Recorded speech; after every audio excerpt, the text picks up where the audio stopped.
What's going on, everyone?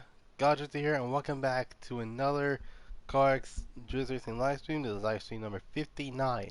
And as usual, going to be doing the typical lobby thing where literally just go in, have some fun. Um,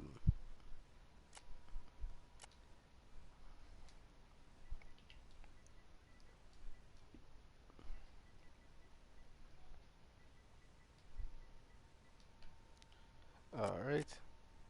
Um, so literally, um, so literally, the reason I made this lobby is literally just to have fun. Basically, don't matter what kind of tune you have, as long as you know how to slide, and as well as you know what you're doing. Any car could be a drift car. That's basically how it is.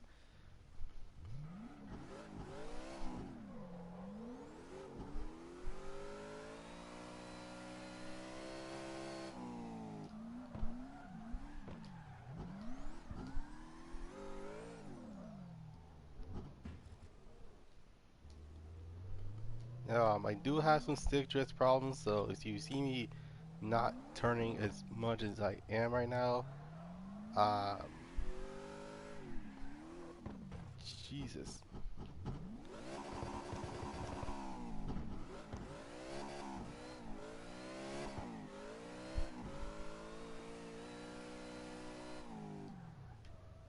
Oh my goodness.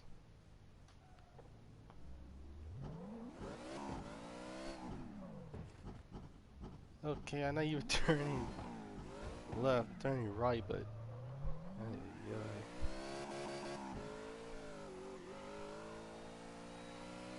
Alright.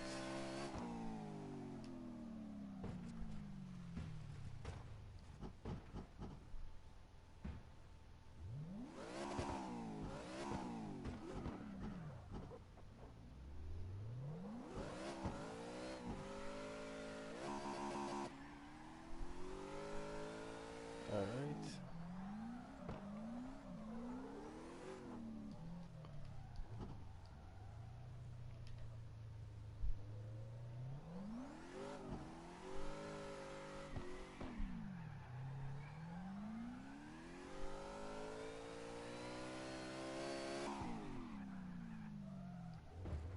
Oh god. Alright.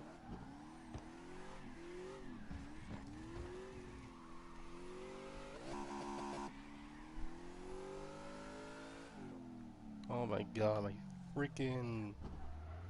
Ay, ay, ay.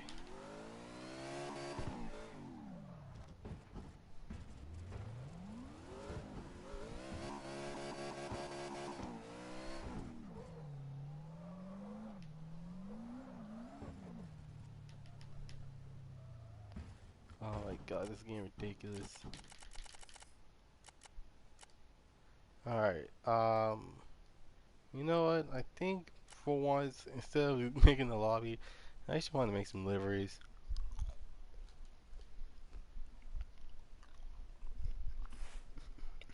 Now, normally, this would be a Crew 2 live stream, but the reason why I didn't live stream yesterday is because I was, not only that I had class, but I was full on dead tired. Like, I had no energy, period. So, for the most part, yeah, that's basically what it was. Um,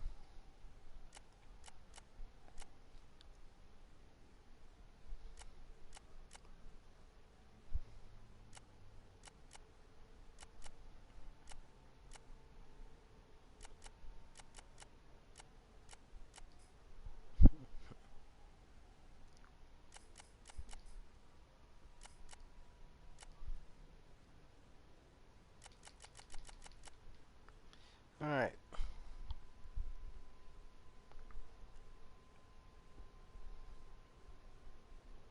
So basically, um,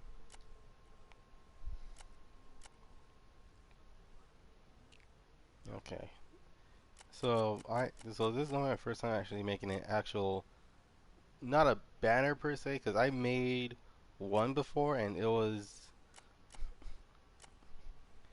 um, And for those are wondering, if for those are wondering what's my first ever logo I've made, I made the excuse me, I made the filthy logo, um, which if you notice on the warden on the side it says filthy. And if those are wondering, that is a legit that I think that is a full-on legit car group that actually has a lot of show cars that they have. So it's literally like um,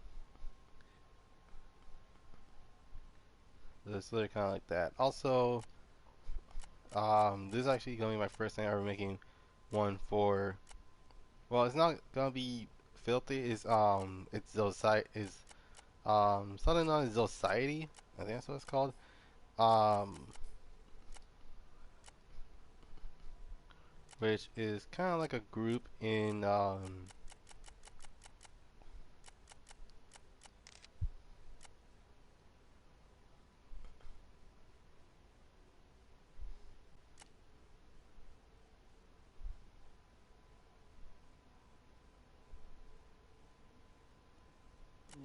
all right.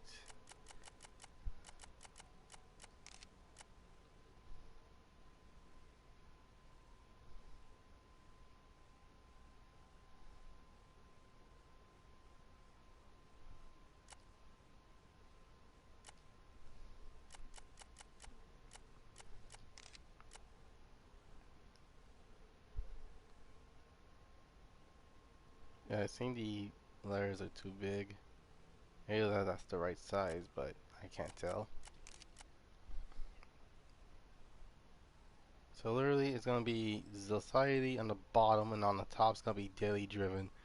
But the car doesn't look daily driven, so there's that.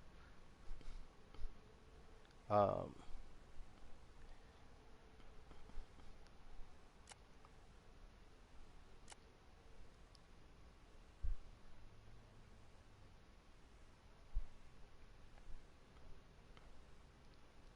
Now, for those that are wondering, now this is actually a really cool idea. It's basically, what is the fact that, um,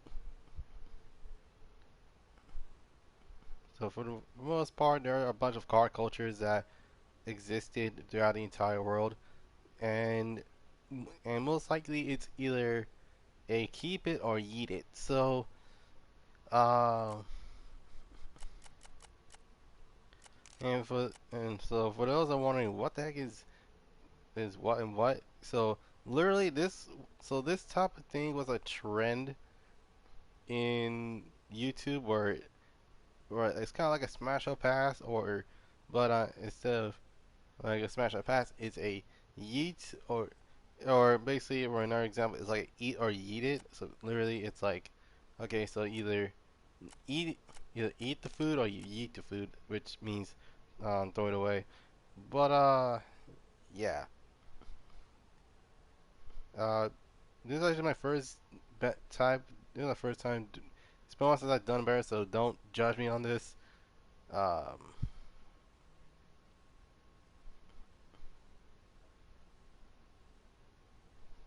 and not to mention, um, God, I wish I can actually zoom in to stuff like this. So yeah, I messed it up. Hold on.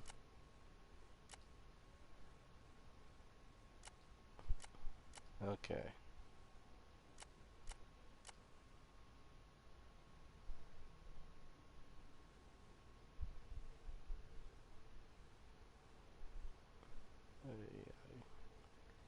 All right.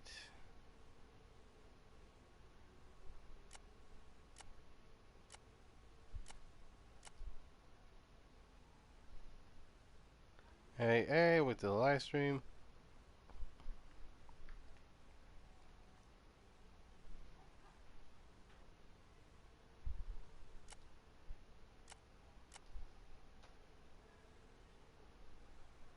I'm French. No, I am American. Uh, I speak English for the most part. the reason why the banner's like that is because that's how it's spelled, but uh, nonetheless,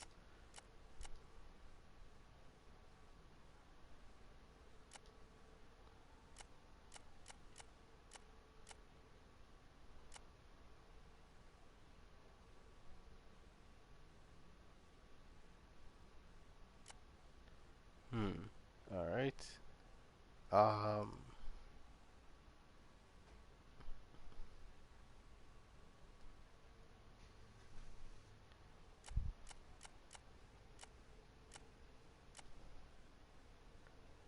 Oh, great. I think I messed up the banner.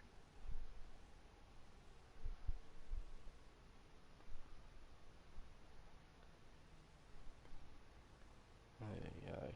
Also, keep in mind that I'm doing, I'm making a banner while it's while I have stick drift. So um,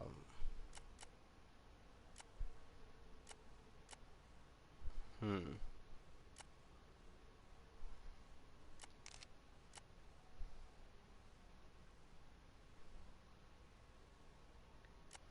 nah.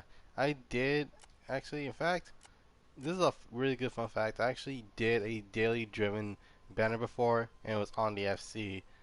And this was before I've turned it to, well, what it is now, which is basically a blue and silver version of Turk Stallion.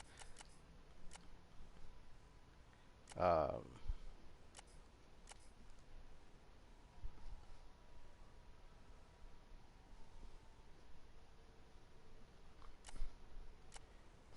Now, there's one thing I don't mind is the fact that if I ever get an FC, I'm pretty much gonna put Arya Mimic kit on it.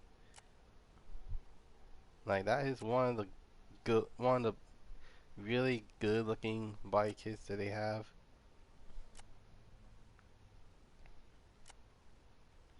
Um, hmm.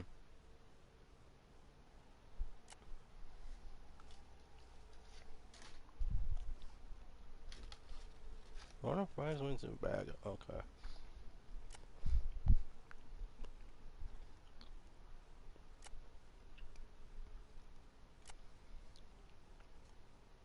All right. Um.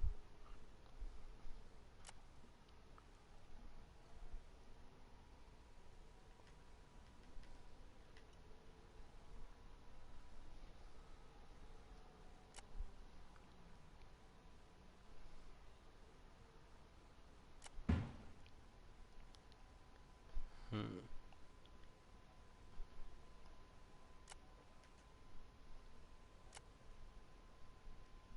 Hakusuka. Now for those that are wondering, okay, I know this U thing is there. What is it called again? It's called a Hockey Torah, which is based off of which is based off the Thunder Truck was the Skyline front end. So there's that. Hunter, huh? Hmm. You know what? I actually want to recreate a vehicle that I actually wanted to recreate for a while. Um,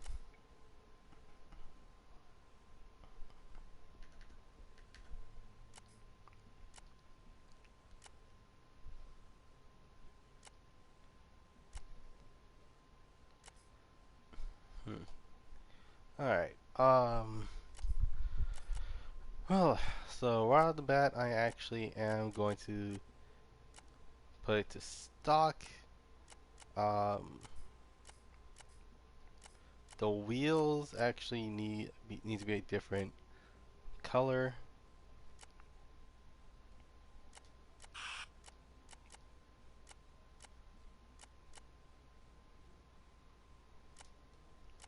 Huh, actually that doesn't look as bad as many people think it is. Um, hmm.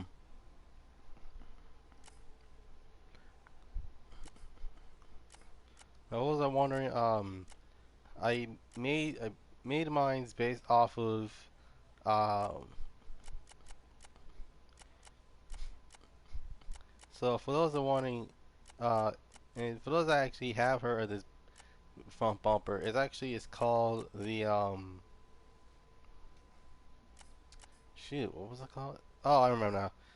For those that know what the bike it is, you probably would know about it by now. But for those that are wondering, it was called the Nismo N3 bike kit, which is literally front, side, and rear with a spoiler um and a HUD upgrade, and that's about it.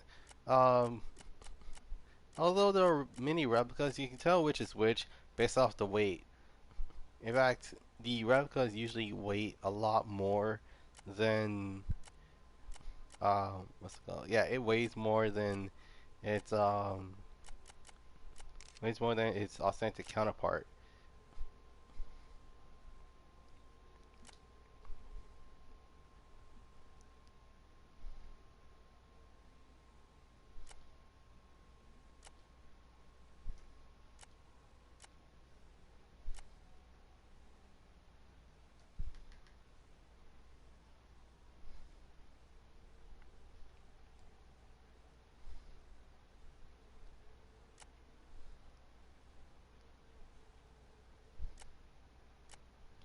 Okay, got metallic.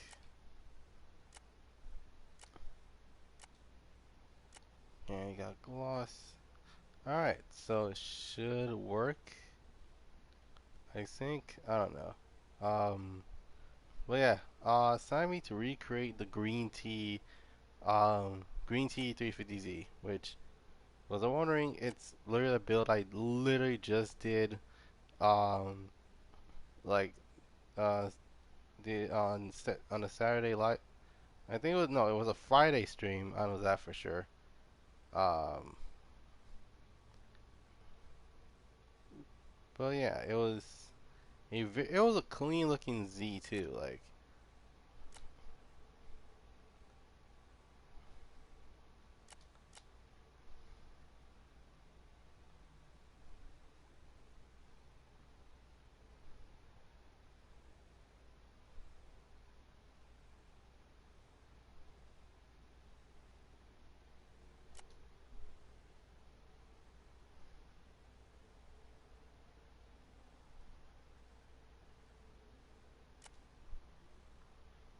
now, if my carbon looks terrible, it's because I'm still learning how to put carbon on the car.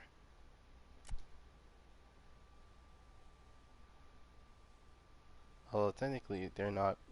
Technically it's not carbon fiber, but I get what I mean.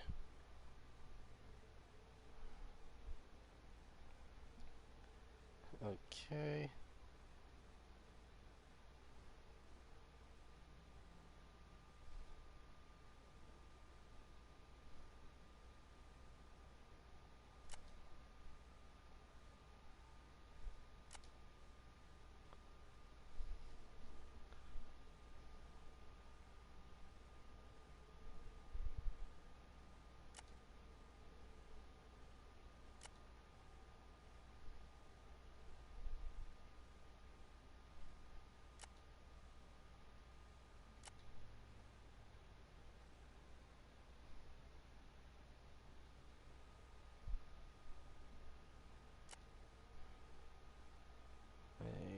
Alright.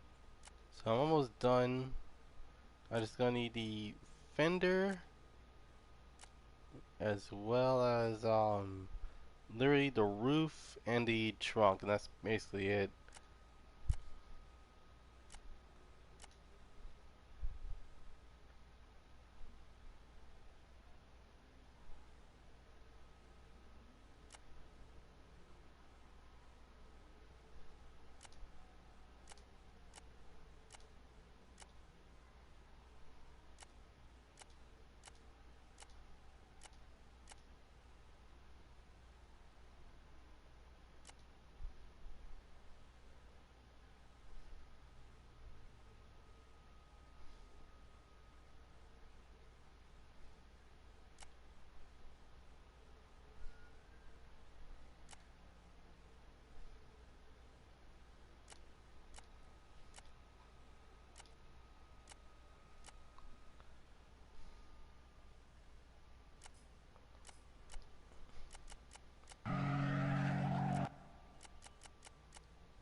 Okay, so I'm going to paint this gray, so that way it'll be easier to actually do the carbon fiber without any problems.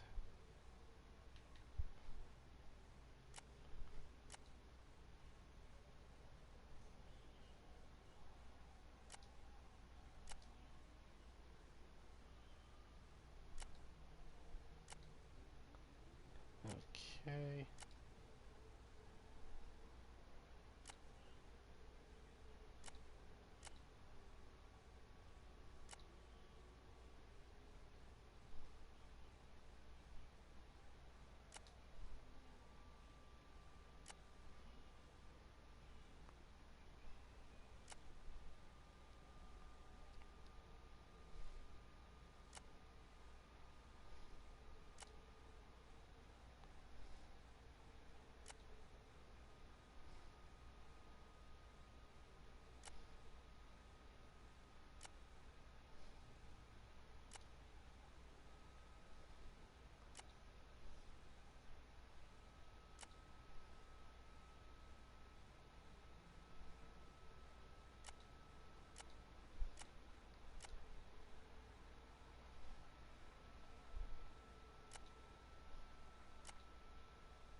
Alright.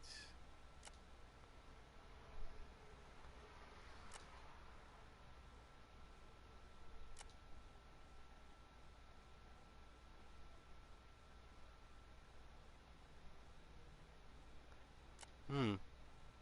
Now I literally just thought about it.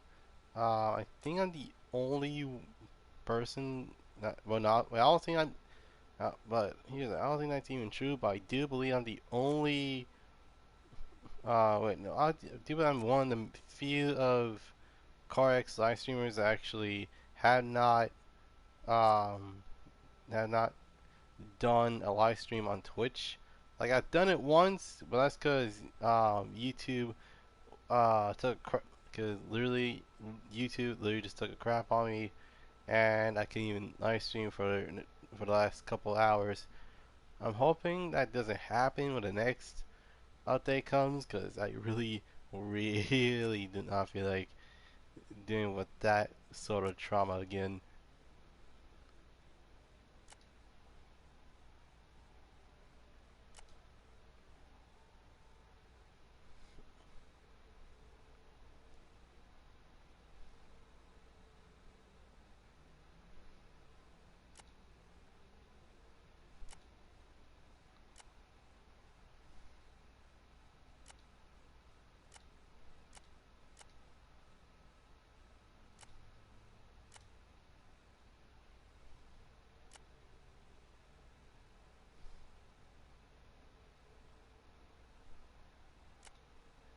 Okay.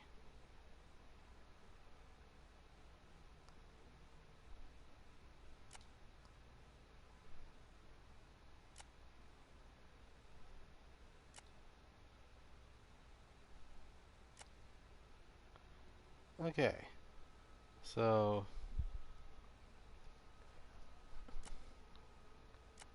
finally got it. Um, Although I'm not finished yet.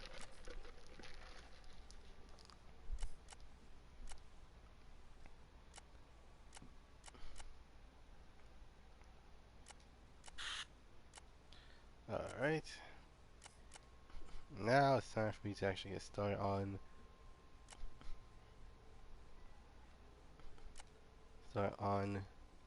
another to wrap one color into the other. And for the wondering, that would be um I actually named this color green tea. Reason being, well, it reminds me of green tea. Like it's basically what it is. It's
Oh yeah, this is gonna take a while.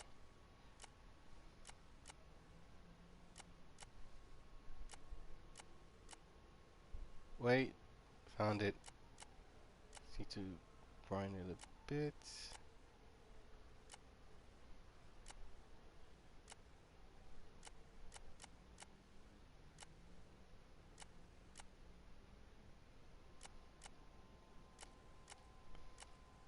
Yeah, I doubt it's gonna work.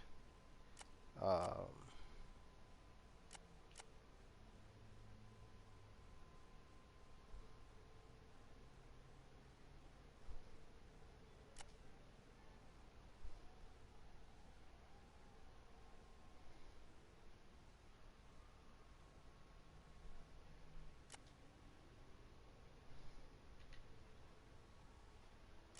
okay.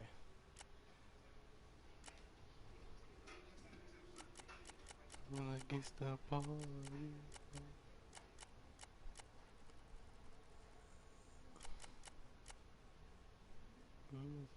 Alright.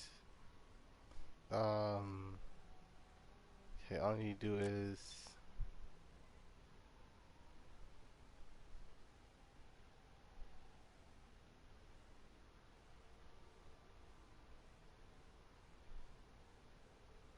Alright. Oh snap. Okay, it's been 30 minutes. Sorry I'm not in the lobby. I'm actually trying to make a brand new livery.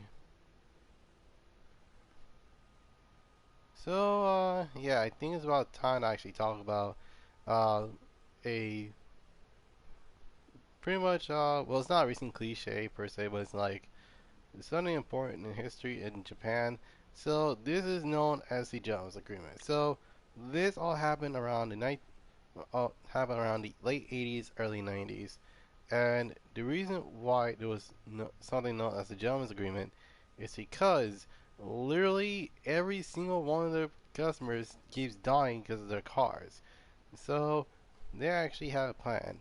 They actually had a genius. They almost have a genius plan to actually have vehicles such as the Nissan Skyline, the Toyota Supra, Mazda RX-7, and even something as simple as a Mitsubishi Evo and Subaru STI, only only having 276 horsepower.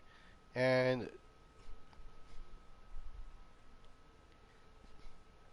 and keep in mind, literally most of those cars are inline shaped. So literally, any inline four, inline six that you see in Japan will pretty or pretty not will have over 276 horsepower.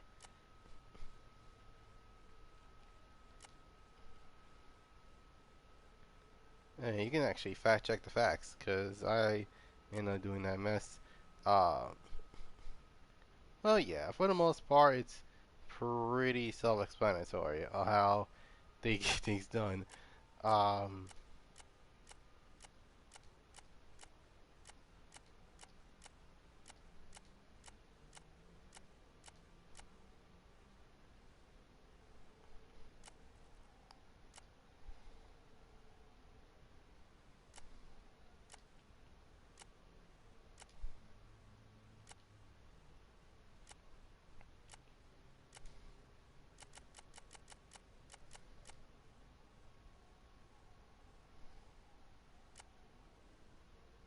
hmm,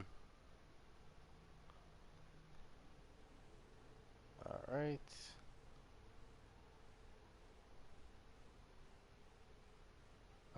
So yeah, the Jones Agreement was pretty tough on literally customer service, which literally they be like, you know what, forget you know what, forget those guys. We're gonna make our cars literally to like we'll comply, right?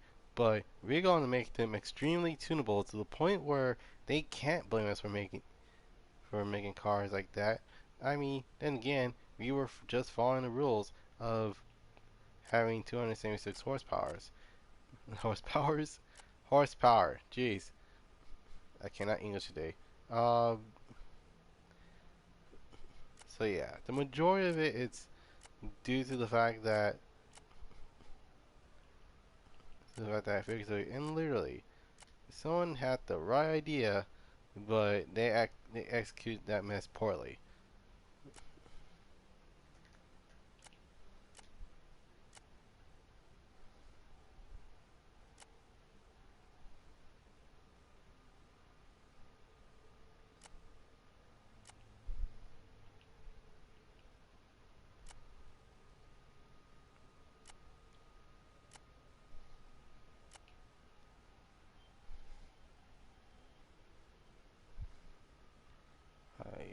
This one's gonna be really complicated. Cause all I need to be yeet. Making carbon is one thing, but actually wrapping your entire car in a different color at the same time having carbon fiber is really tedious, to be completely honest. Alright. And I think wait, no, I didn't. Did I flip it? Ah, great. Wait, no, I didn't flip it. It's just. Okay. Um, what was I saying? Oh, yeah. So, the gentleman's agreement was established where many of the Japanese manufacturers cannot make a car over 276 horsepower. But they didn't stay on how tunable it can be. So, literally, everybody in the mall decided, oh yeah, let's make these cars ridiculously tunable and really capable of making more power than they actually came in out of the box. But in actuality, most of the NX6 cars that Nissan, Toyota, and even Honda produced are around literally 200 and well, that's over 276. In fact, if I remember correctly, Nissan had passed the barrier with the Skyline.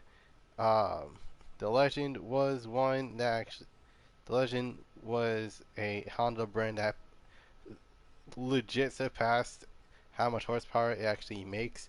And the Toyota Supra, well, I just say that, let's say that literally, and I mean literally, no one had any idea how powerful the Supra was. But the only one that actually followed the rules, which is kind of ironic because they're basically the same company that legit was banned from Le Mans using a different engine than anyone else's. Or, well, is you were actually running the live stream in the Crew 2 where I'm talking about the Mazda. That's right, I am legit talking about the 787B.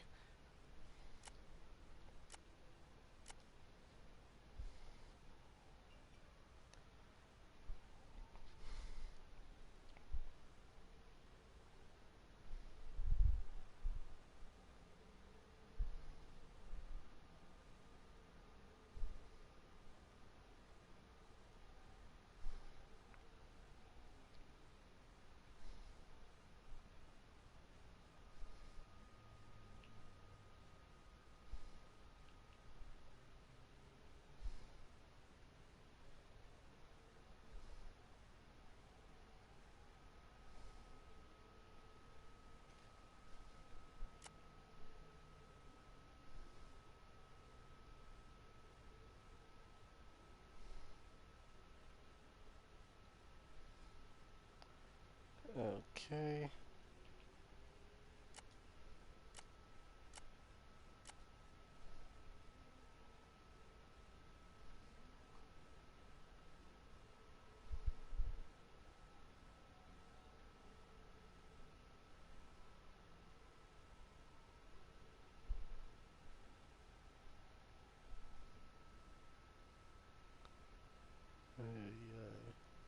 Okay.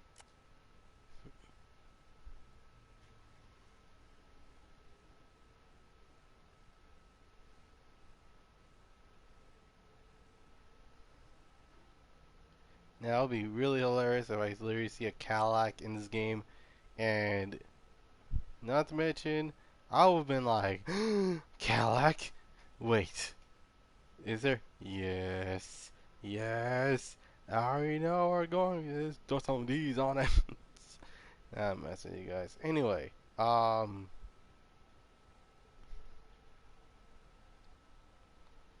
so yeah. Anyway, um, the gentleman's agree kind of lasted for a while. In fact, it lasted more than 10 years, which was I'm wondering, well, that's a lot of years, and it's still doing that to this day. Because, well, except for the fact they actually disagreed with how it turned out, because literally they didn't know who broke who was the first one who broke the rule, having having having over 276 horsepower vehicle, which to be fair, uh, the Evo actually have been powered by the same motor ever since 1992. So yeah, there's that. Um, Same goes with the Subaru. Subaru was powered by, oh, sorry, yeah. Yeah, it was powered by the same motor, but the main difference being is that literally of all the cars that Subaru actually produced, many of them actually, you know, were sold in the US market.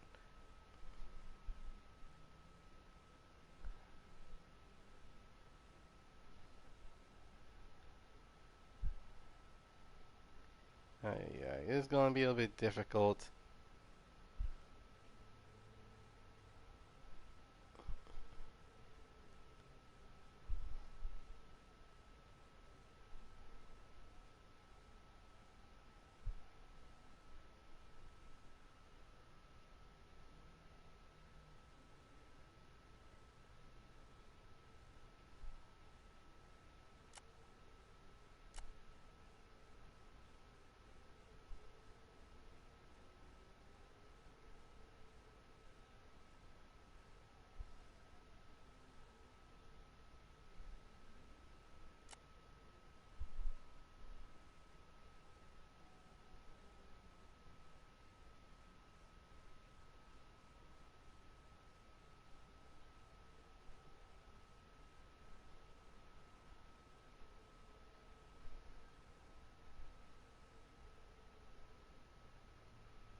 Okay. Um,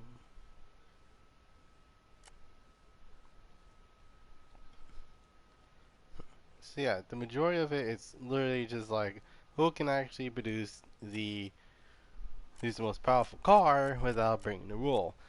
And ironically, Honda actually made something that is so, well, it's not ridiculous. It's actually kind of hilarious. Um, it's so hilarious that may be considered overpowered. In fact, it could have been the RSR of RSRs. Ladies and gentlemen, I give you the Honda S2000. Yep, the Honda S2000 was one of, if not the most powerful four-cylinder vehicle that's rear-wheel drive and actually decimates anything out of its way.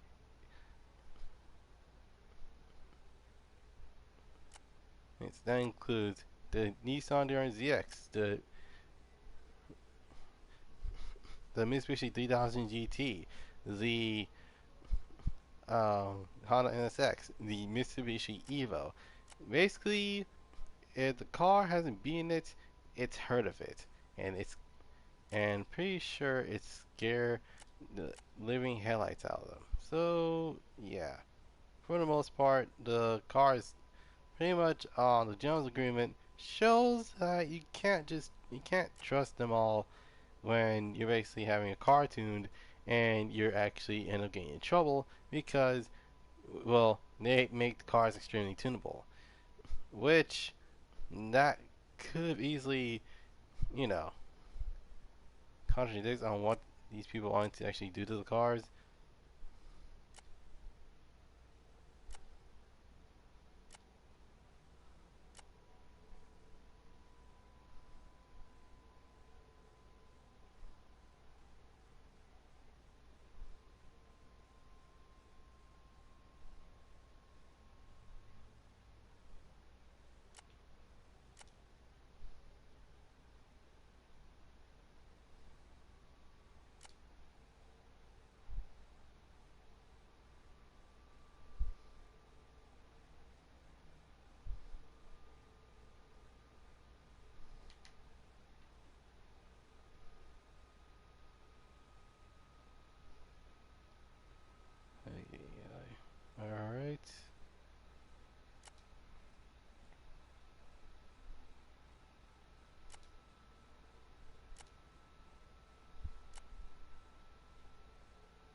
Oh, great.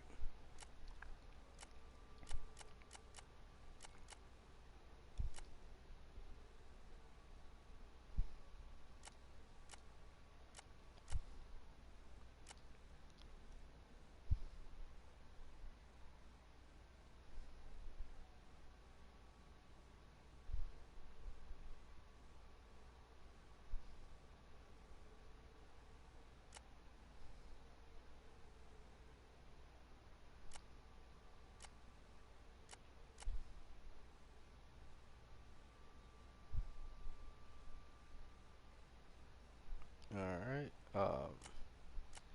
Yeah, it's gonna take a while. Um,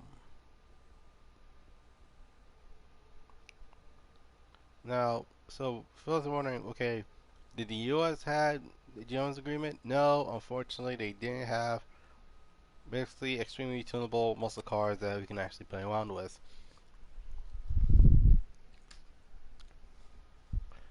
Um,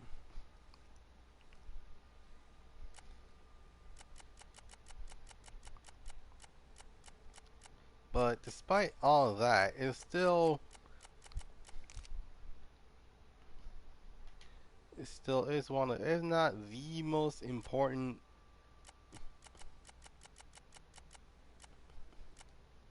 So it's one of, if not the most important thing to come out of Japan, which well, for those people they should ignore. You think about it. What I mean, think about it. What would happen? And I mean, what would happen if we actually get something like the Gentleman's Agreement? And oh, great. Let me fix that. Aye, aye, aye. Okay. All right. All right. That's not certainly not least. It's literally the front bumper. This is gonna take a while. Oh my god. Hold on.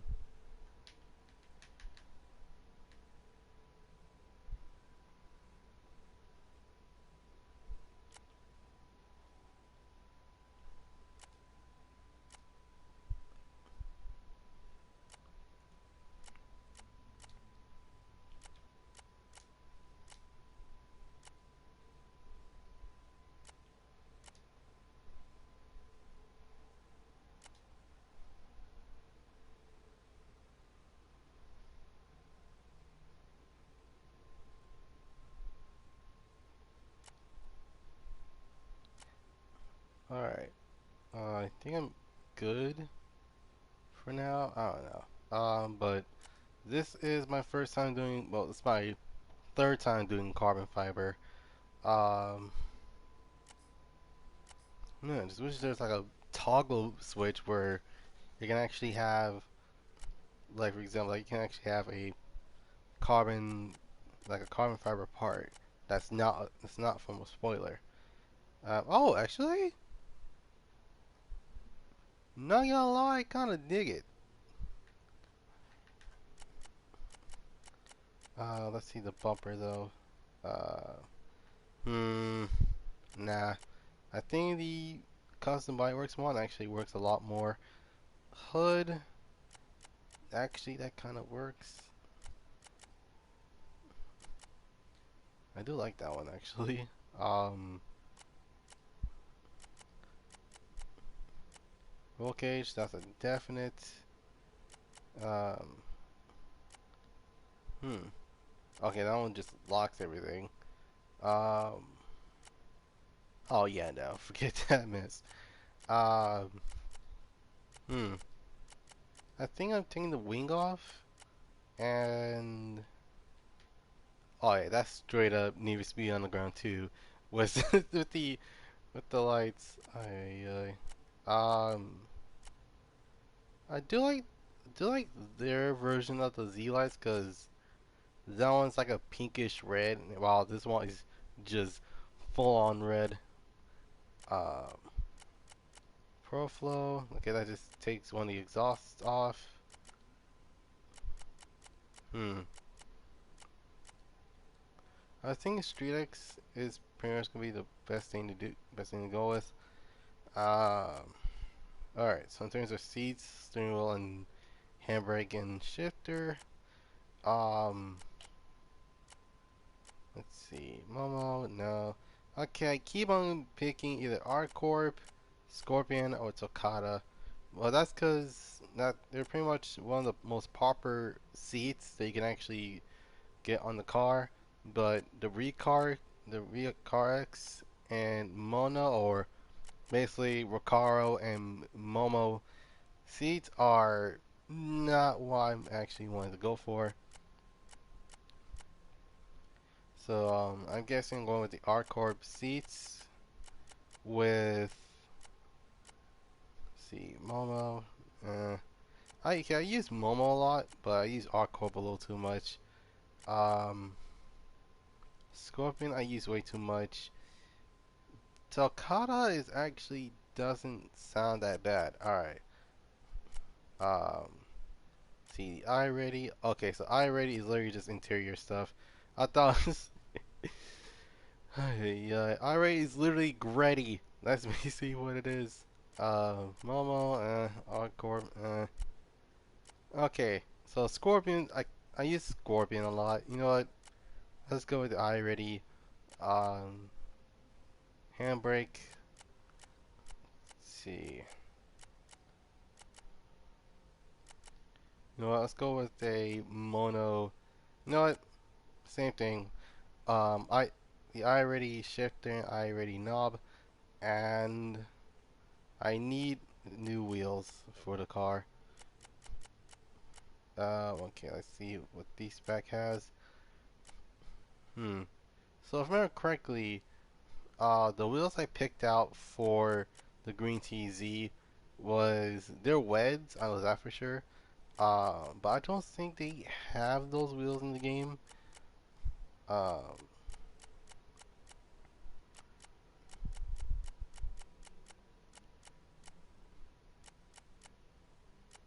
hmm. I doubt it's one of those. Um,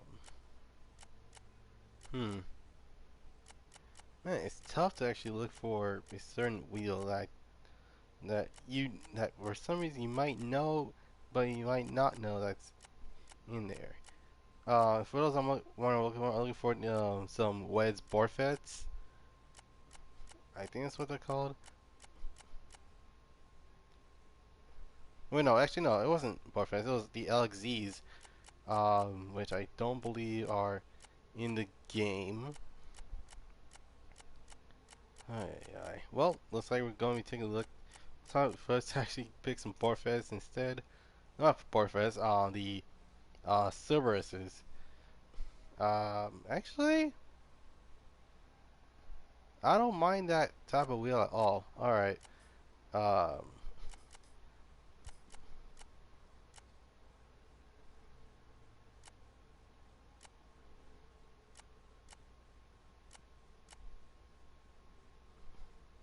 and I am out of money. Okay. Um,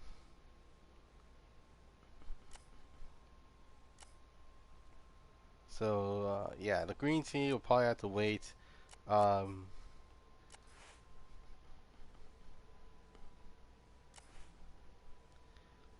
but it's almost time to actually completely transform that Z into what it's really worth. Oh, okay. I didn't realize I've completed all the levels. Alright, it's time for me to do the end ring.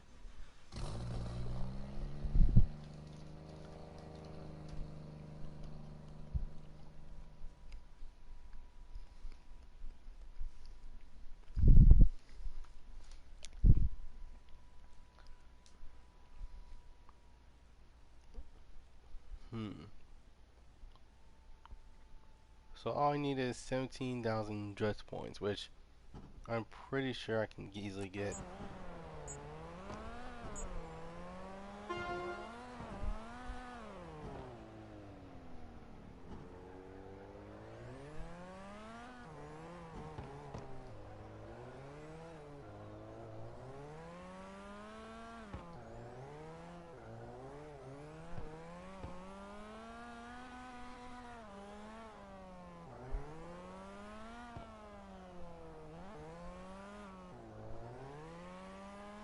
Alright.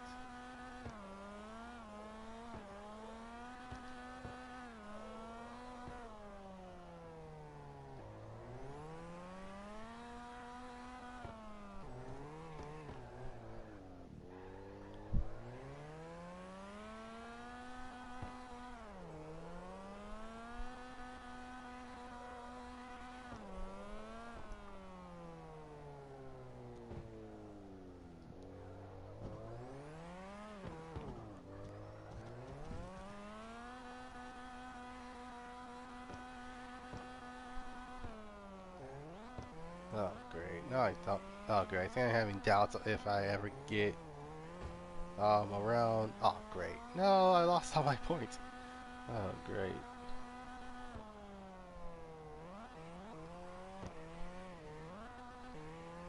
This is Fast and Furious Tokyo just all over again. Only difference being that the SC's actually is a pretty good first car in the game, but you barely have any money to actually uh you know, upgrade the car.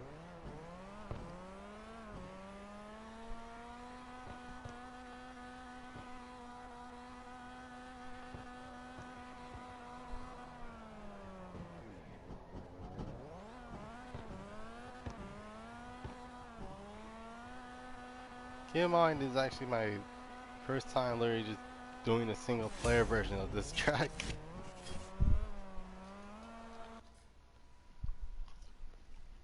Oh, okay, that's not that bad at all.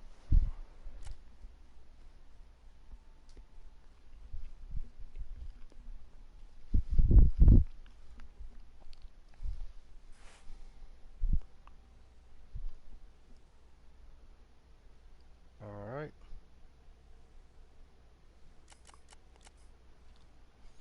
Okay, so last thing I need to do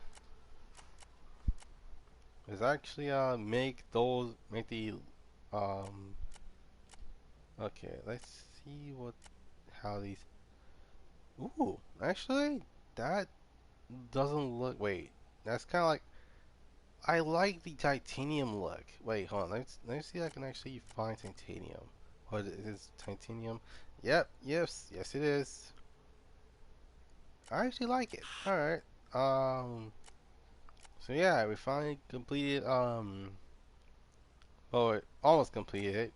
I just need to fix the front bumper because I know one thing for sure. That mess is uh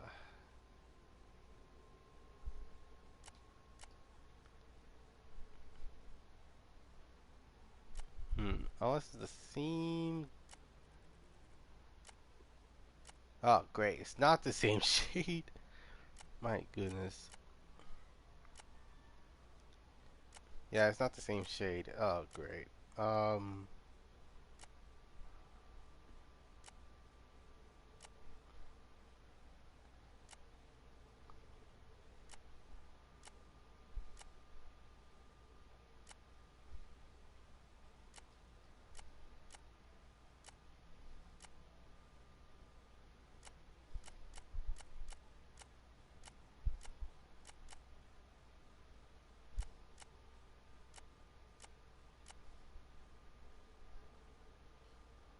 hmm. Okay, no wonder why the paint looks weird because it's not gloss. It's oh wait, no. Actually, that's gloss. The front bumper has the basic type mess. Oh, great. All right. Um. Hmm. Okay, um. Let me just delete the bumper decal so that I can actually redo it. Except for that one. That one's gonna stay.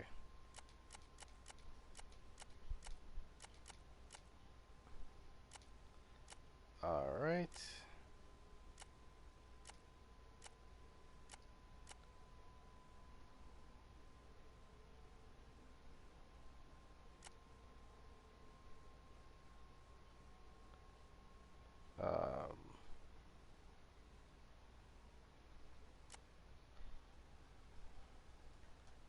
My goodness.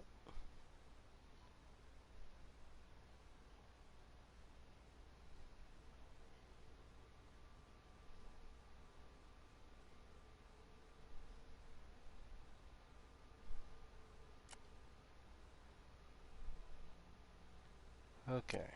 So I do believe that if I can actually complete this,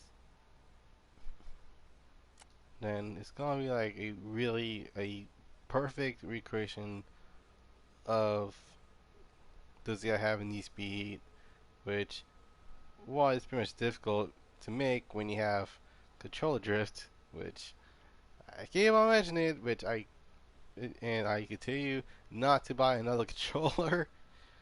Uh, Although it's faster to fix. Unfortunately, I'm not that mechanical in terms of what you're supposed to do with a controller like that. Um,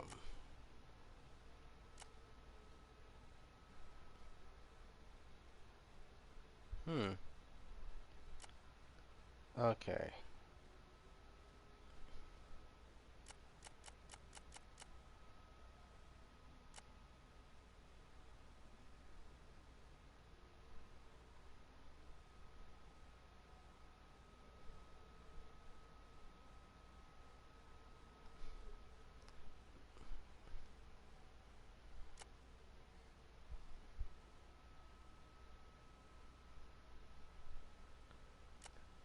Okay.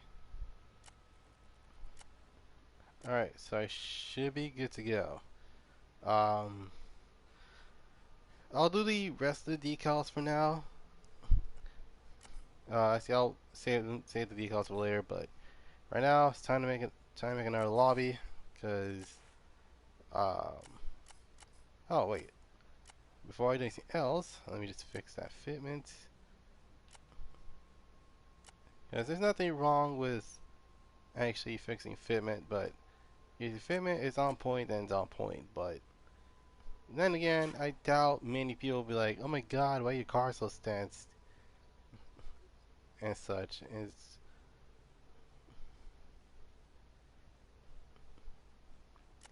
And the fact that, uh, for the most part, there is one thing you can't take seriously is the car list, which literally consists of literally almost, not well, yeah, almost every S chassis, but at the same time, it also has a semi truck, which that's kind of interesting to say the least. A hot rod, a couple of wagons, and even some supercars like the Audi R8 or Nissan GTR. Like, I don't know how many people take this game seriously, but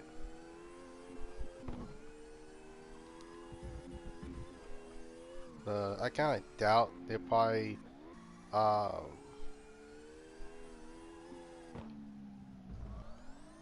like I doubt, and heck, there were even cop cars in the game. Like, I'm over here, I'm like, okay, this makes no sense. It's like, it's like, wait a minute. How are people taking this game seriously if there's literally a semi truck, as well as a hot rod, a couple of wagons, and even some supercars?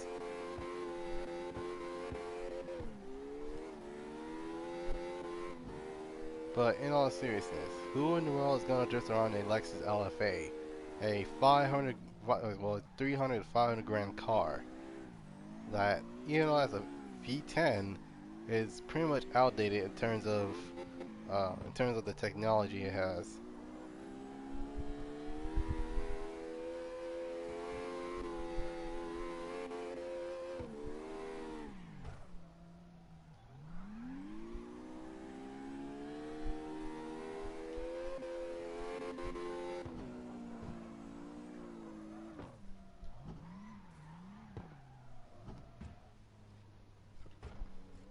Now, it may not be a perfect replica of the car.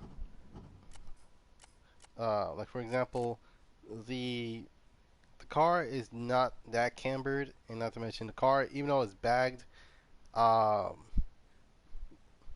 like the carbon fiber is on literally all the parts that's on the car as well. It's literally like the roof, the trunk, and even the hood and fenders.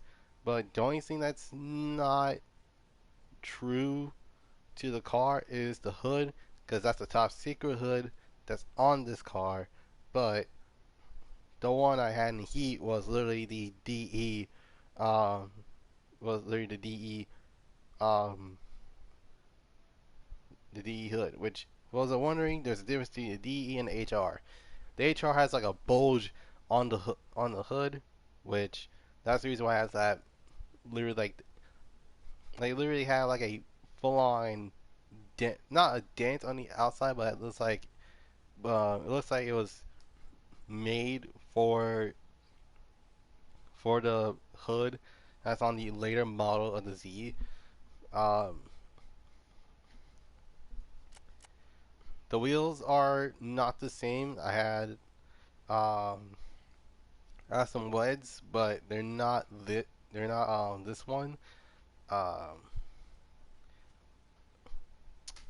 that's what they're called. They're Vishnus. That's what it was. But they didn't have any wed Vishnus in the game, but it's not the same as the Suburuses, which they're almost similar in one way or another. Not to mention the car had a Rocket Bunny wing, and it doesn't have a wide body. So, well, it kind of does have a wide body, but it's not to the point where it's literally like it's not too wide, it's not too thin. It's just like in the middle. Also, there are no tire lettering on this one. So yeah, that's basically it. It's not the same, like I said, but there are major differences between this one and the other one. Now, the other one had decals that I can pretty much um, that I would want to recreate, but that will take me days, if not weeks, to um to actually get to uh one decal after another. Not to mention that would have eaten up the 300 layers that they actually have provided us. But uh, this is basically how it works. Now, what I do to this 350Z?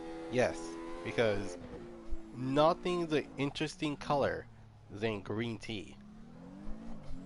I mean, you think about it, there are two colors for tea.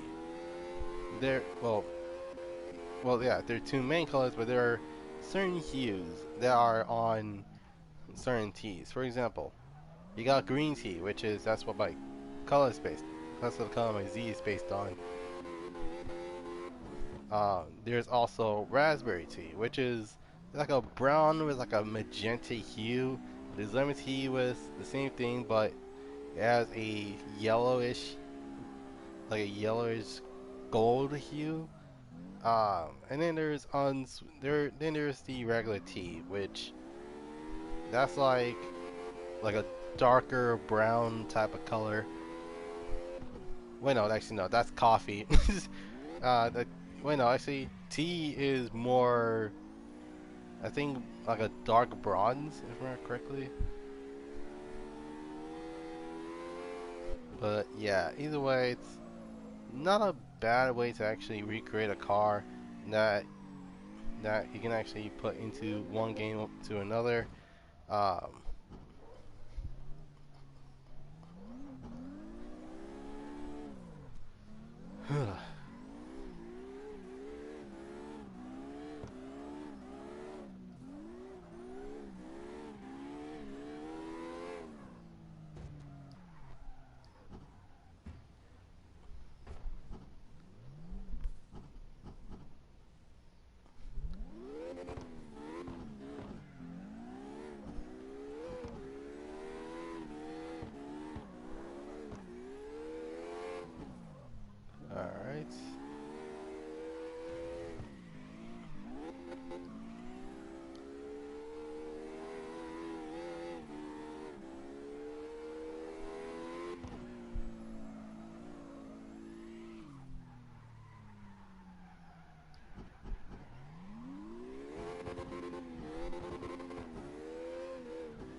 jeez.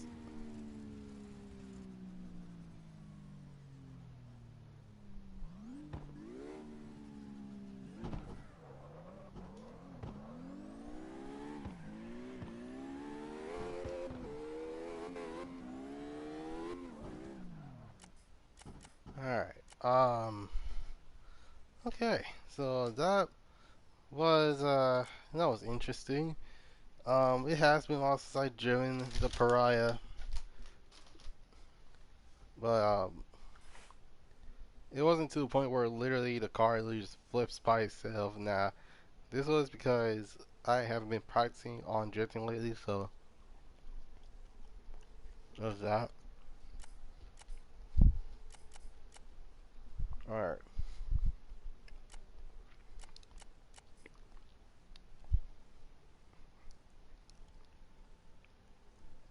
Huh. Can't believe I still have my competition 8-6, which I was planning on doing a tournament, but yeah, that mess was canned because I don't believe anyone actually entered. But uh, all right. Um, hmm. You know what? I'm gonna do something that normal people wouldn't do to their 180, which is literally put a wing on the car. Which, wow. Okay, that's a straight up. Wait, wait, wait. I have a better idea. Where is? Yes, the 326 power wing. Side performance. There we go. Street X. Um, obviously with the 180SX taillights, or I can actually go with, excuse me, or I can actually go with some LEDs. But yeah, I'm gonna go with the 180SX taillights because why not? Hmm.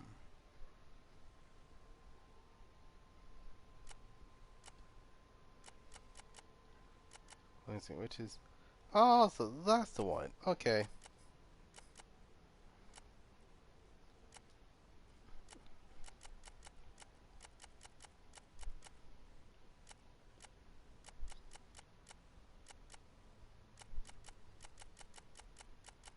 Hmm. Nah, I don't think it's gonna work. And once again, I wish I can actually zoom in so I can actually figure out what, like, what to place which. Um,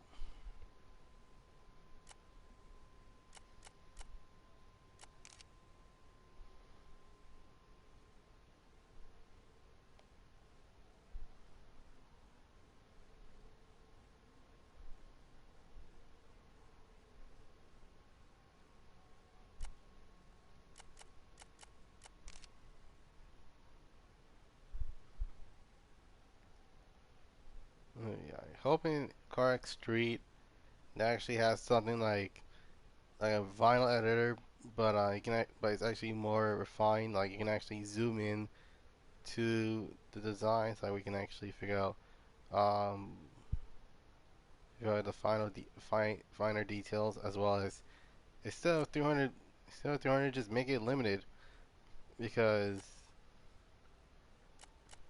like a lot of it's gonna be literally gonna be really detailed on certain aspects of the design. Like for example, most of us want to make authentic carbon fiber, but the problem with that is that literally, like it's really kind of difficult because, well, one, um, like one place of the design will not work on another part of the car. So, like example, let's say you want to recreate the Advent on the literally the Evan Yokohama type livery, and you literally you literally try to see it work, but it doesn't work. Why? For some reason, it's literally just like, for example, Okay, you know what? Let me show you a really good example. Where's my unicorn? Unicorn. There it is. So kind of like that. Like you put the American flag on the hood, but it literally transits from the hood to the bumper to the giant splitter of let's see to the giant thing of a splitter, which I don't know why they would do this in the first place, but uh yeah, and like half of the designs don't even fit for most cars, so there's that. Um, hmm. No, I thought I don't think I have any design for the car at all. Um,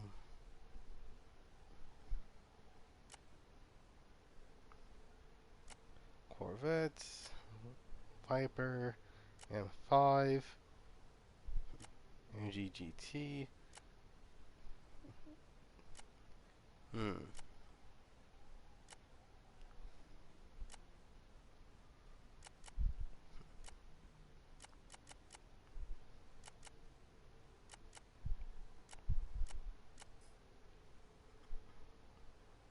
Hmm. You know what?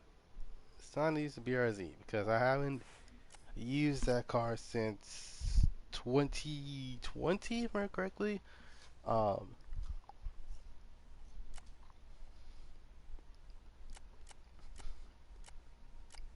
but yeah. Time for some East Toge.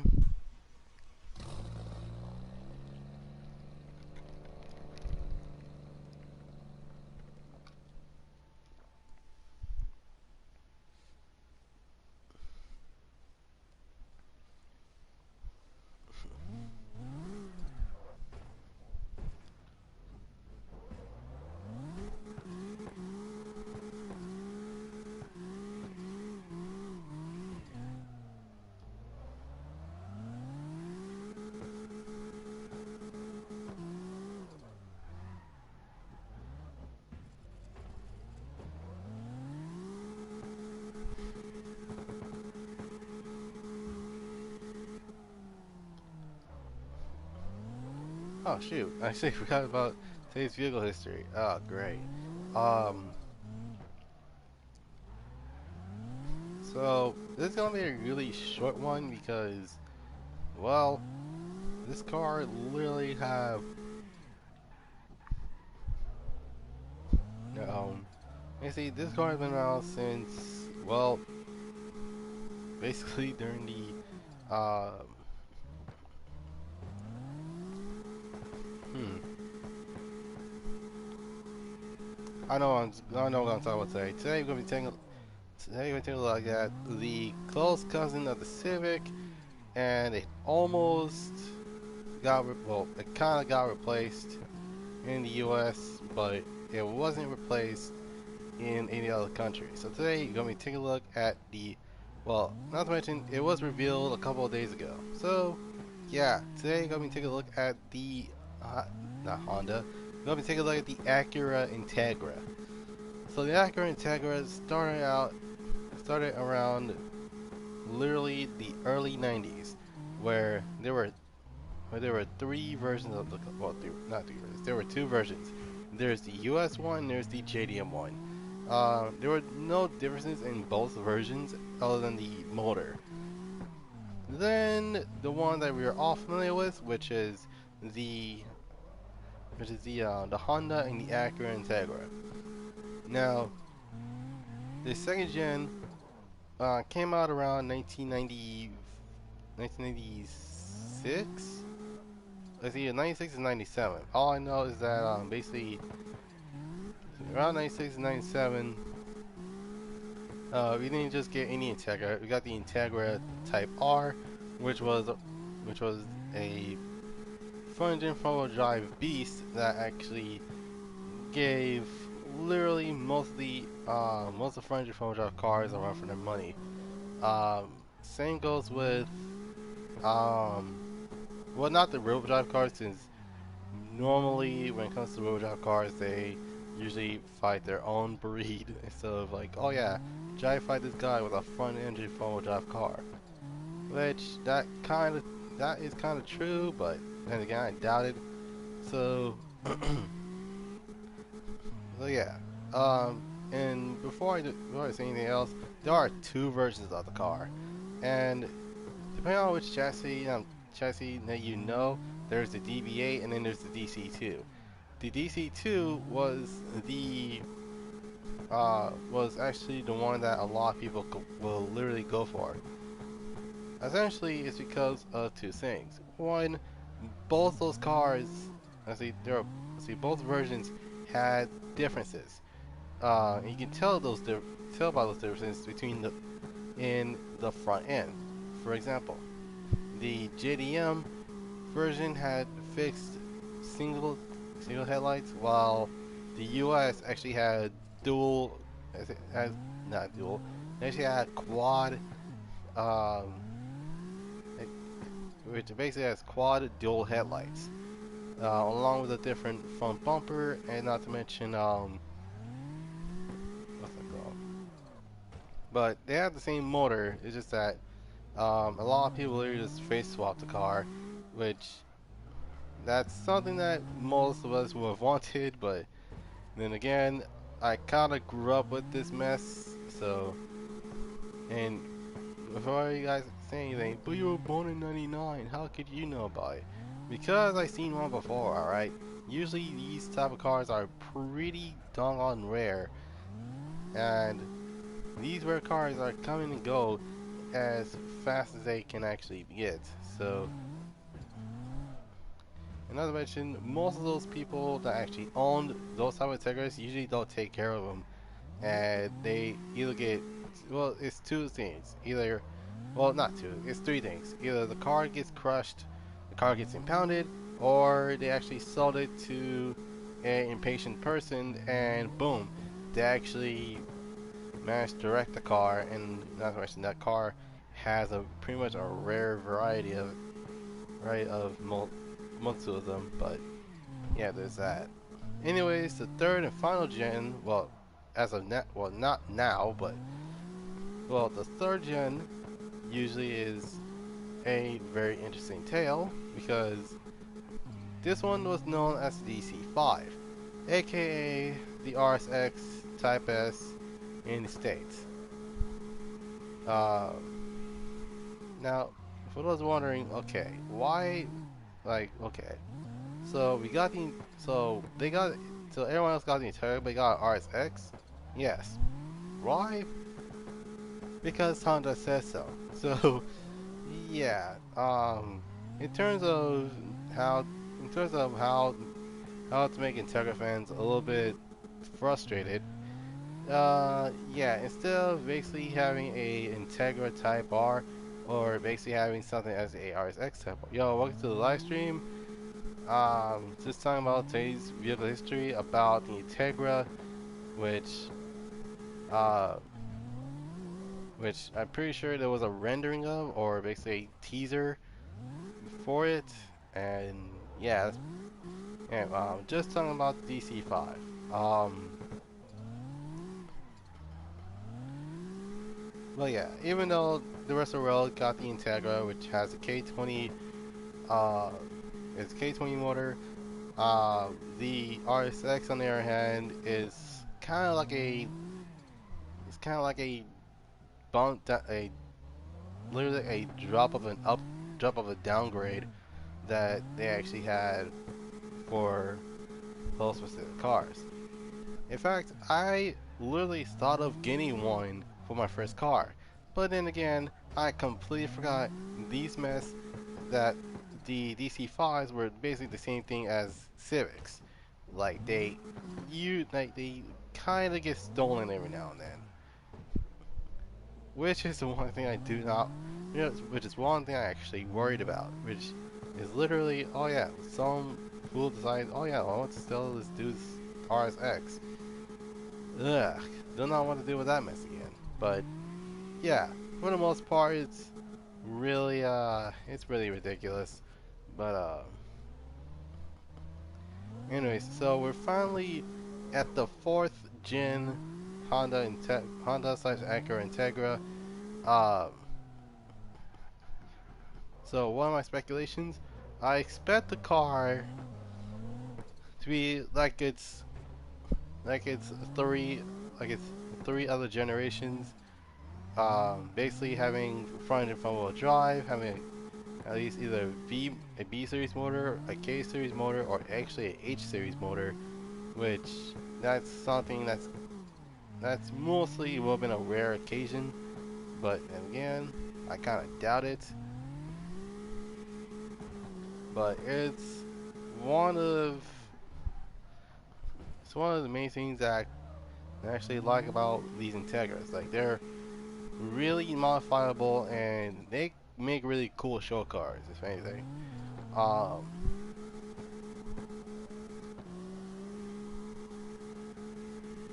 but the pricing range, so pricing wise, I do believe it's gonna be a little bit cheaper than it's gonna be a little bit cheaper than the 86 and the BRZ, which are supposed to be around at least 29 to 30 grand.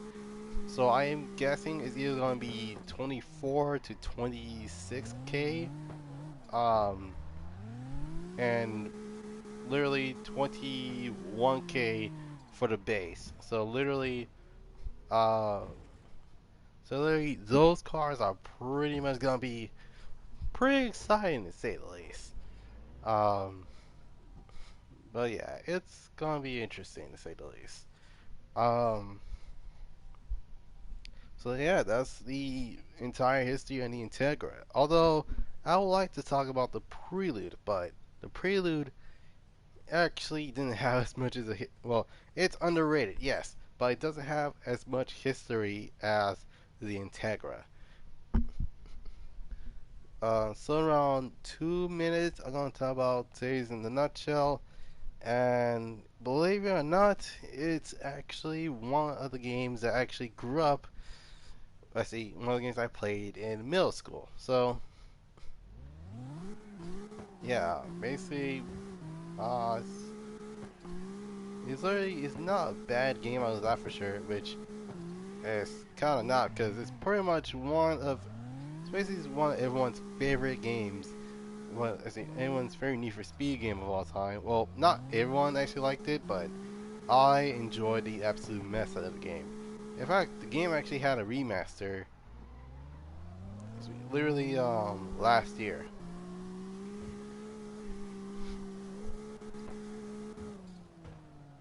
Oh jeez.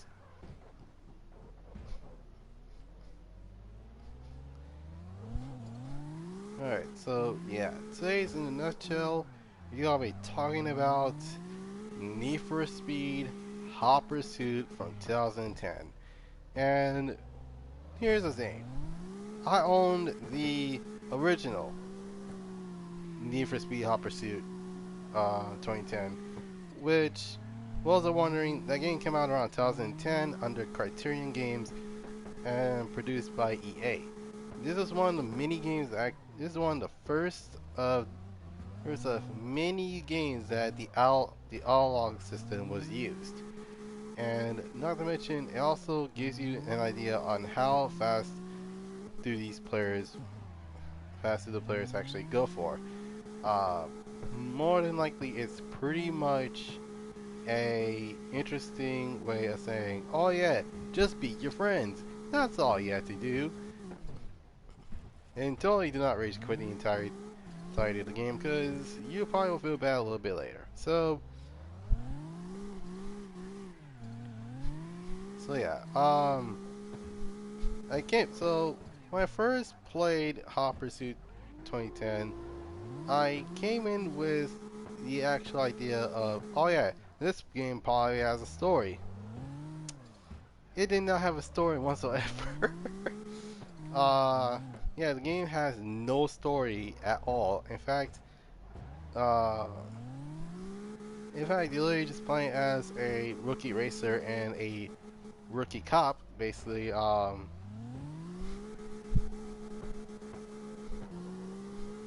Which basically, if anything, for the most part, yeah. Um, Need to be Rivals, actually, Red County. I think the city of Rivals is Red County, which actually has one of the big. Well, it's literally had the second most biggest budget of them all, and they literally make all the cars that you have raced into police cars. But same thing goes to Secretary County, which is the second most. Yeah, it has literally the second most biggest budget of the entirety of the cities in Need for Speed history. Reason being, well, okay, now this is a really good question. Who in the right mind wants to turn a Bugatti Veyron into? Oh wait, no, I already know who that is. It's Abu Dubai. It's quite obvious. Um, so yeah, the way that it works out is the fact that of all the vehicles that had came out of Need for Speed Hot Pursuit 2010, is the fact that it's one of, if not the most biggest Need for Speeds to of the come out of the decade. Because literally, the last game of the decade was Need for Speed Shift, which was around 2009. Same thing with Need for Speed Nitro, which also came out 2009. And yeah, it was a pretty cool game. Those two were pretty cool games, but for different reasons. Um, I like Need for Speed Nitro because of the story.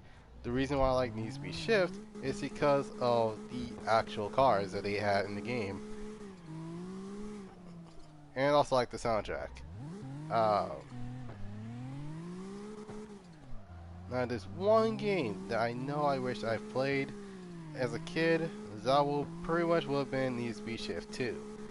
But I kind of doubt that because pretty much if it was at the same time that what's it called? If it was like literally the same time that um my sister actually bought me Need for Speed Run, actually being in the day and parents would be disappointed. Yeah, I kind of doubt that she's gonna give me another Need for Speed game right after that mess. But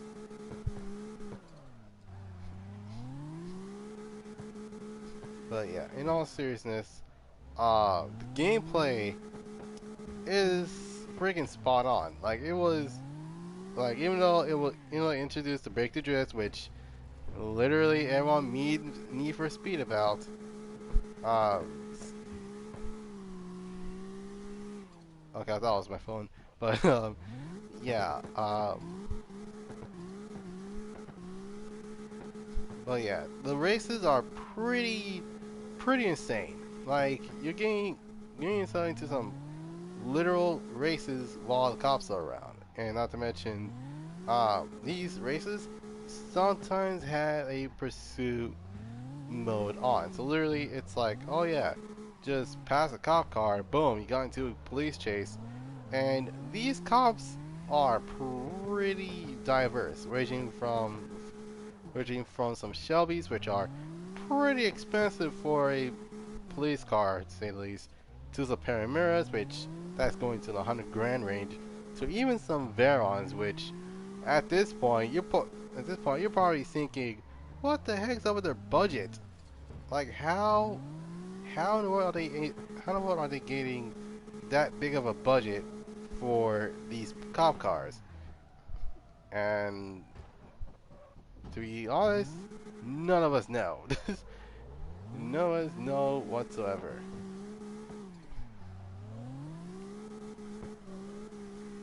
Now the car list, I actually do like the car list in this game. Like they have some pretty interesting vehicles that they had in the original game, which they actually took out. Actually, only three of the cars were took out in the remastered version because of literally the rights for those vehicles. So one of the cars that I mentioned before was a Carbon E7, which was a literal electric police car, which God forbid, it's freaking fast. Like, who in the right mind will leave this car alone in the middle of the actual? Hey, like literally, the vehicle is ridiculously insane for actually being a basically, in fact, it's one of the fastest car, one of the fastest car.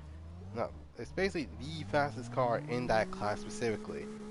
Um, Another mention, they're not. Let's see, even though they are, they're pretty much diverse.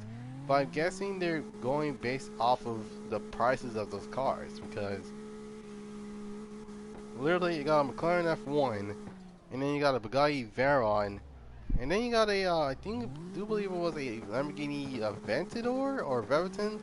So yeah, I'm actually thinking that they're pretty much based off the pricing for each of those cars. So literally things such as a uh, what's that called? Things such as a um, I think the second to last car class, they actually you were given a lot of Lambos, a lot of Lambos, a lot of let's see, yeah, a lot of Lambos, a lot of not a lot of Lexuses. Um,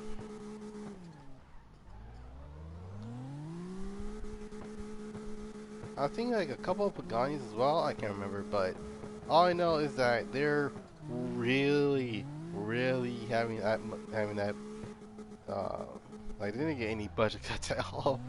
But yeah, for the most part, I actually did have fun with Hot Pursuit, which um yeah, Hot Pursuit was one of those Need for Speed games where I actually have not beaten the game yet. Yeah, it's crazy, right? I haven't beaten Need for Speed Hot Pursuit.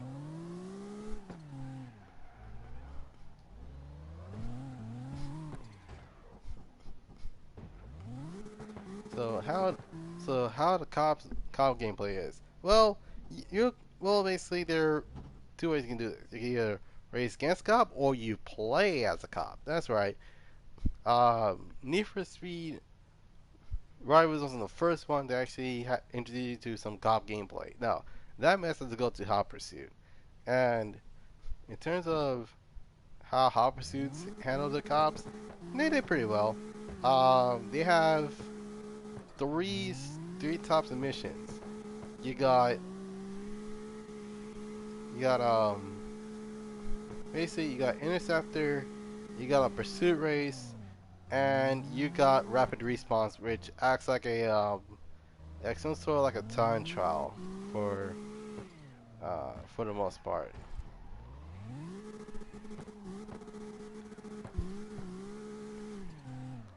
And of all the races I've done in Need for Speed Hot Pursuit, I actually did like the interceptor missions. And the reason why I like that mission is the reason why I like that type of mission is because literally you're intercepting a police chase, and not to mention you're literally just chasing one person. Second favorite has to go to pursuit races, which uh, it's kind of like interceptor, but instead of one car, it's a multitude of cars, and they also have weapons too, which that's one of the many cases that you can actually determine how to actually do that. Um, and then I'm pretty sure and obviously my least favorite one is rapid response, and it's because of how it's not how long it actually took, but it's the fact that these races are ridiculously long, and um, not to mention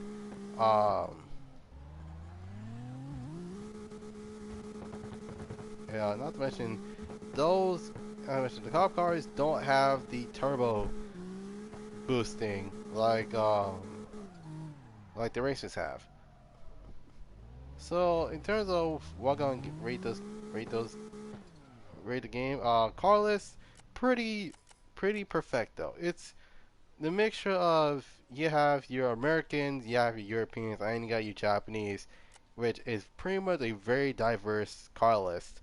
Um, although the game lacks a bunch of customization, which they actually added a couple of,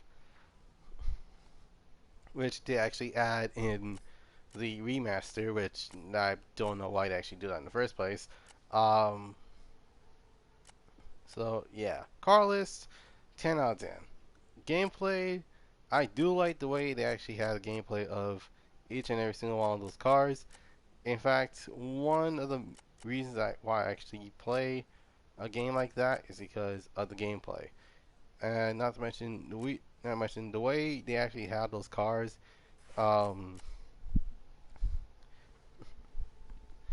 it's like, okay, so you got done with one wave of cops. What about the other waves of cops? And it's like, oh, great. So yeah, gameplay, that's an A. Uh, so yeah, Carlos A plus, gameplay an A. Um, soundtrack, I love the soundtrack.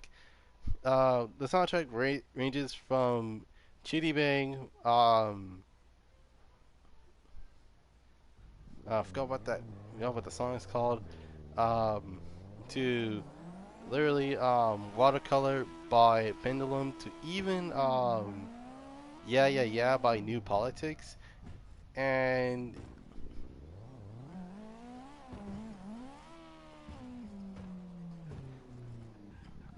yeah, for the most part, it's really cool to say the least.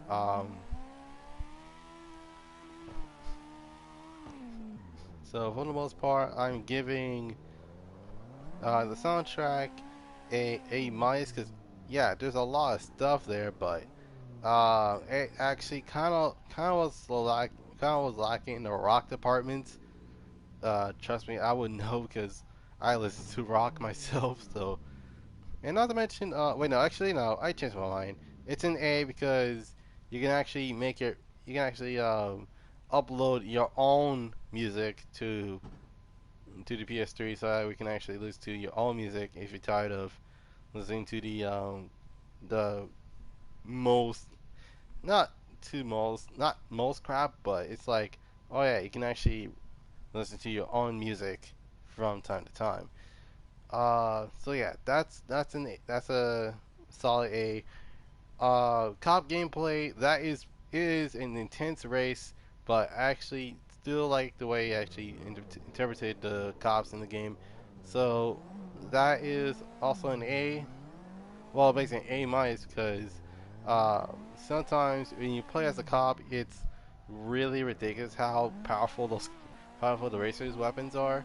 Which, not gonna lie, it's not bad, but it could have gone worse. But hey, what can I say? It's pretty interesting to say the least. Um, and last but certainly not least, we got the overall score. So Carlos, so yeah, Carlos is an A plus. Um, gameplay is an A. Cop gameplay is also an A.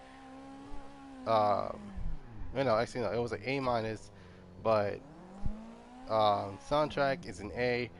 Customization, there was none, so that counts as an A. So overall, um, so the overall score is a 98.4 out of 100. Uh, so yeah, that is basically meaning that it is a really good game, and unfortunately, due to the fact that the game actually came out around 2010, I doubt anyone actually is playing the game, playing Hot Pursuit still on the PS3. But they got the PS4 version, which I do believe the PS3 one is better because like you get to experience the Carbon E7, um, the Mercedes SLR McLaren, and the Mercedes Benz uh, AMG. Uh, wait, no, it's not. Wait, is it AMG? You get to experience the Sterling Moss. That's basically what it is.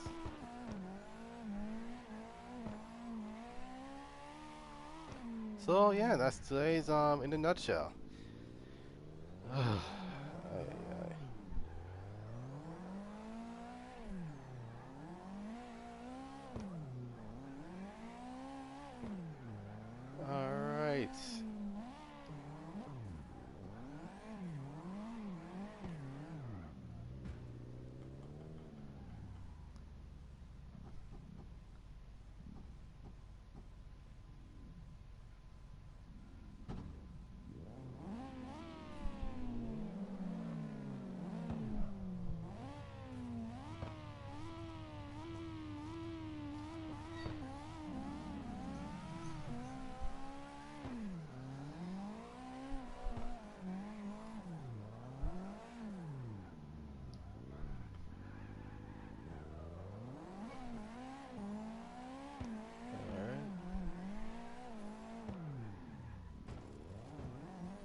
I might have an idea of what I actually want to do in the next. See, I pretty much also I'm not gonna be streaming tonight due to the fact that I will be having a Zoom call. Basically my it's one of the classes I actually have. So yeah, there's that. Um,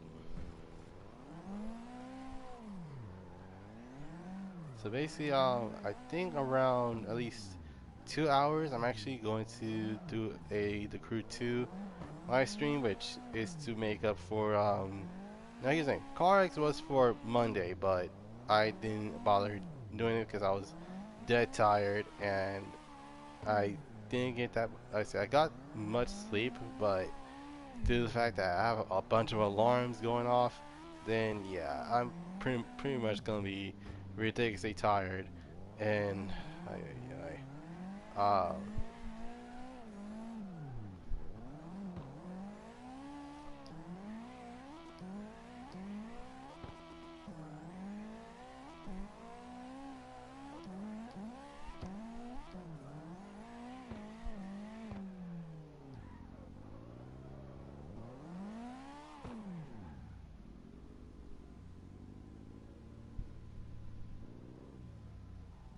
hmm. Basically, I got Nin and a. Okay, I'm not gonna lie, that is a really cool looking Subaru. Ay, ay, ay. Oh snap. Uh, am I stuck? Oh my god, my bumper is stuck. Okay, there we go. Oh, like, what the heck is with my bumper? Like, it got stuck for no reason.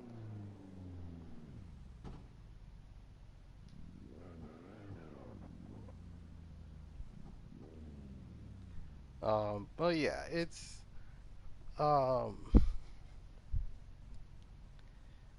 yeah. Alright, so apparently going to live stream from here.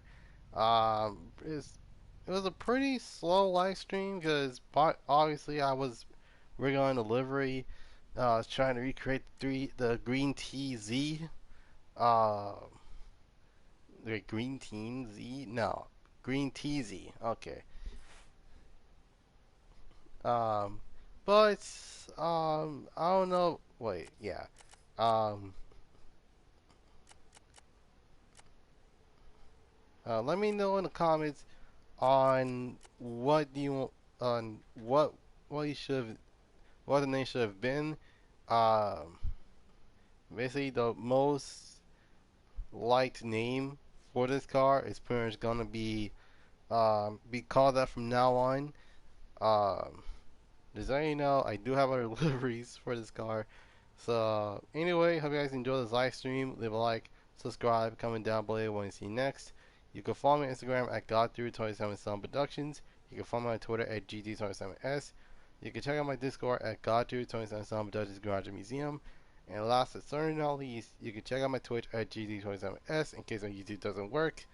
And also, in literally 2 hours' time, I'm actually going to be uh, streaming to Crew 2, so that way I can actually